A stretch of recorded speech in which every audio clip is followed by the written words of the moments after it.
Hi everyone, Ethan here with another Adobe Premiere Pro tutorial. Today we'll just be covering the basics of adding audio to your timeline and basic edits to your audio. So we have our sequence, New England Trip, and we have 4 clips within our sequence. Some of these clips have louder audio than others.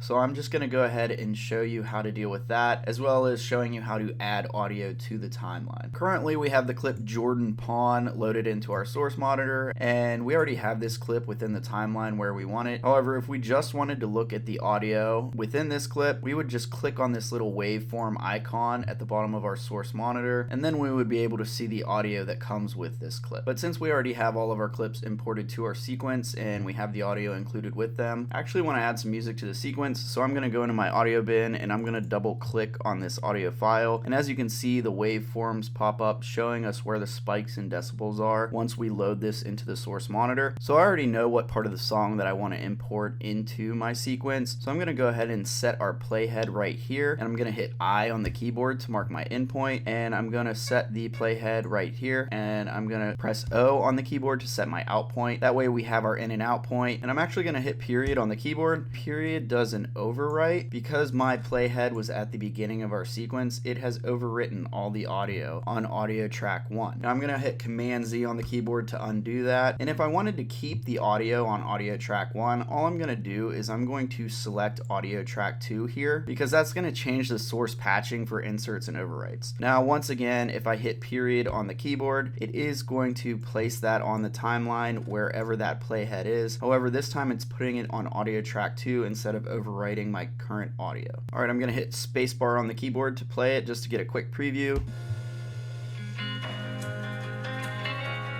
And I'm going to go ahead and show you how to fade this audio in from Jordan Pond. The first thing I want to do is I want to increase the size of audio track 1 so I can see the decibels a little bit better. So there's a few ways to do this. I can hover over top of the bottom of the track and click and drag, or I can hold an option on the keyboard and scroll down on my mouse. That way it's going to increase the size or the height of audio 1. The next thing I'm going to do is I'm going to zoom in on the timeline by hitting plus on the keyboard. You can also use the slider at the bottom of the timeline. However, using plus and minus is a lot quicker, so I usually like to go with those keyboard shortcuts. I'm going to go over to our tools and I'm going to select the pen tool, or P, on your keyboard, and we have our playhead set to the beginning of our timeline at the beginning of the clip. If you hover over top of the white horizontal line on your audio clip, a little plus sign appears. That indicates that I can add a keyframe, and I'm just going to click on this white line. So our first keyframe is added. I'm going to move the playhead about 15 frames down the timeline. I'm going to click to add my second keyframe. Now all we have to do a transition of that audio fading in is I'm going to hover over top of that first keyframe, I'm going to click on it, and I'm going to drag it all the way down to where it's at 0 decibels. Now if I return to the beginning of our sequence and I hit play, you can kind of see that it's faded in a little bit. However, you can't really hear it because of that extra audio music that we added in. So I'm going to hit S, which is going to solo this audio track alone, and we can go ahead and check out that transition of the audio fading in. It's a little too subtle right now, so I'm actually going to move my playhead down to about 1 second, and I'm going to click on this keyframe and I'm going to hold in shift, and since snap is activated, it's going to snap to that playhead, and I'll jump to the beginning of my edit by hitting up on the keyboard, and I'm going to hit play again. There we go, that's a lot better. That way we can tell that the audio is fading in from 0 decibels to its current decibel rate. Alright, I'm going to deselect solo track so we can hear the music with this as well, and I'm going to hit play.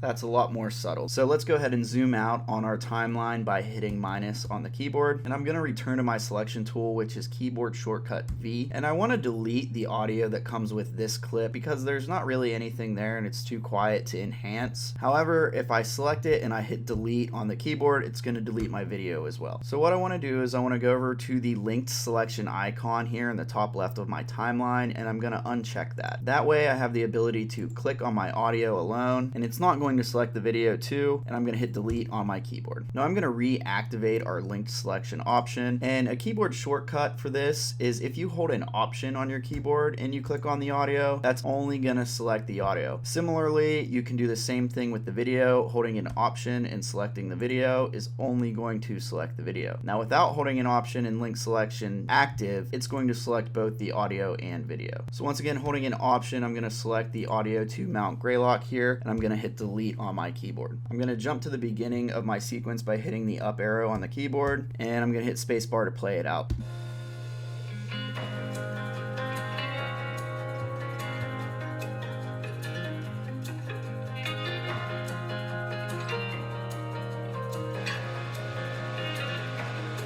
Alright, that's starting to come together pretty nicely. However, I do want to fade out the audio with this waterfall at the end, and we could do that the same way we did earlier with the pen tool. However, there is an easier way to do this with keyboard shortcuts. So I'm going to hit plus to zoom in on my timeline, and I'm going to load this shot into the source monitor, and I'm going to go to effect controls. Now if I hit the down arrow on the keyboard, it's going to put me at the end of that clip, and all I'm going to do is hold in command and click, and that's going to add a keyframe there. We faded the first audio in at about a second, so I'm going to aim for that again. So currently we're at 1335. So if I go ahead and click and drag my playhead to 1235, we can also click on this input field and type in 1235, and it will take us to that time on the timeline. Now once again, if we hold in command, you can see the little plus sign appearing, and you can click on that audio line, the audio horizontal line, and I'll return to that last keyframe and I'll click and drag that down. Now in effect controls, you can see where these changes are taking place at level. You have 2 keyframes, and we go from 0 decibels to no decibels. Alright, so I'm going to jump to the beginning of that clip, and I'm going to go ahead and play that out.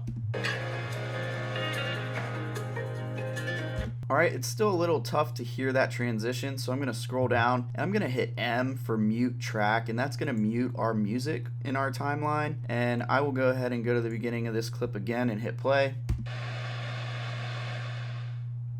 And that way you can hear that waterfall fading out as the clip ends. Now there are audio transitions that allow you to do this. However, this allows you to kind of fine tune it a little bit more, and I will be covering those audio transitions in a later tutorial. So before we go back and watch this whole sequence, let's unmute our audio track 2, and I'll hit up on the keyboard to jump edit per edit. And I want to view this in full screen, so I'm just going to click on the program monitor panel, and I'm going to hit tilde or the little squiggly key to the left of 1 on the keyboard, and then I'll hit spacebar on the keyboard to play it out.